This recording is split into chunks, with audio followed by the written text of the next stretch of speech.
there for the two players. So, and Quinn playing it a little bit more recently as well. We'll see how it's going to go. All right, so no blocks and, well, oh, yes, neutrals. All right, yeah. Okay. Pudge definitely be better to get the neutrals because you can one-shot some creeps with your hook. You don't even, if you're on the Radiant side, you don't even need to leave your tower. Slight advantage there for Quinn Callahan. Just a little bit, I think. You know, you've got the Arcana on Kiyotaka, though. You know, he's looking fairly good. So we'll see. Yeah, we'll see who's going to come out on top, and maybe we see it as a little bit quicker as well, because I think yesterday it was a 4.5-minute match between GPK and Dark Mago, I think it was, on the Pudge. Yeah, so it was a quicker one, and like you say, it's probably going to be a little bit quicker than the Puck matchup. There is a lot of poking and prod in this. It's just one hook, you're done underneath the tower. Yeah, maybe we don't even get to see neutrals, considering how fast this could end. So, not going for any early hooks, though. In fact, nothing skilled up here from Quinn. He's got his hand off his keyboard. Just uses his mouse for now. Kiyotaka, he does have that hook level 1, though. Really like the Pudge coming from Kiyotaka. Way more topped off. Look at that. Has the pitchforks. He has the immortal as well. Quinn's just, it looks like his Dell keyboard right now. It's just not very visually impressive. Oh, the hook does come in, though. He lands it, so maybe that's what you need, some old school tech, and it is going to be Kiyotaka. Let's get that hook count going there. 1 for 1 on Quinn, 0 for 1 here for Kiyotaka. Okay. We do start with some hooks already. I think level 3 is probably when you're going to see a kill. Just that level 2 hot, you can't really run away for it. They're both going braces, I believe. So the move speed is just not going to be a possibility to disengage.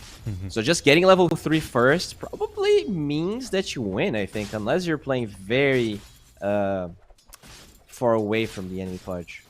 Yeah, and we'll see if they do want to go for that at level 3, if they want to get aggressive. And again, Kiyotaka holding those points. Do you want to actually... So Quinn actually went in for the Flesh Heap and not the Rot. And I think it was Atomo yesterday saying that, you know, if you have that, if Kiyotaka rots out, I know they're both going to go for the Flesh Heap. Well, I mean, yeah, you pretty much take no damage from the Rot when you have that active, but it also means that both of them are not doing any damage because they both chose the same thing. So maybe they expected the other one to play more aggressive, but it's actually the opposite. Yeah, it's just going to be just trading blows. Yeah, and Hook's coming in, and just getting that extra harass off. I mean, do you think it's going to be as resource heavy in this third game with the Pudge, you know, buying out those tangos, the salves to come out? Because it looks like already Kiyotaka, he's just straight up queuing up the Ring of Health. Yeah, I found that pretty interesting. You probably want some mangoes, but we're not going to see any sticks or wands because there's just not that many spells being cast. And yeah, level 3 is there, but because he didn't get the Rot first, just not enough slow to really pressure Kiyotaka. Okay, and yeah, Kiyotaka is going to have that Rot now, so we'll see if he's going to be able to do anything about this one. But it's not really pushing in either way, it doesn't seem. A couple of right clicks coming through there from Quinn, so trying to get through Pudge on Kiyotaka as quickly as possible, or maybe just burn through his resources, you know, burn through that regen, and another hook lands. I'm pretty sure Quinn's landed them all so far here. Blood Grenade's going to be thrown out. There is going to be the Flesh Heap blocks on Flesh Heap blocks, but no, Kiyotaka gets it. He says, "Thank you for dragging me closer. I'll take first blood."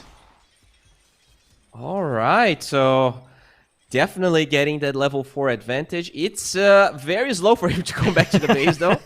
So I think Quinn will face some experience as he will slowly crawl himself back to the fountain. I'm honestly surprised because he even got the Blood Grenade off, but he was just taking no damage. I'm not sure when Quinn used the flesh heap there, but didn't really nullify a lot of damage, it seemed. Yeah, and he was just able to wait out. Kiyotaka, after the fact, like you say, got that hook off and was able to pull the first blood out of the hat, quite literally with the hook. Okay.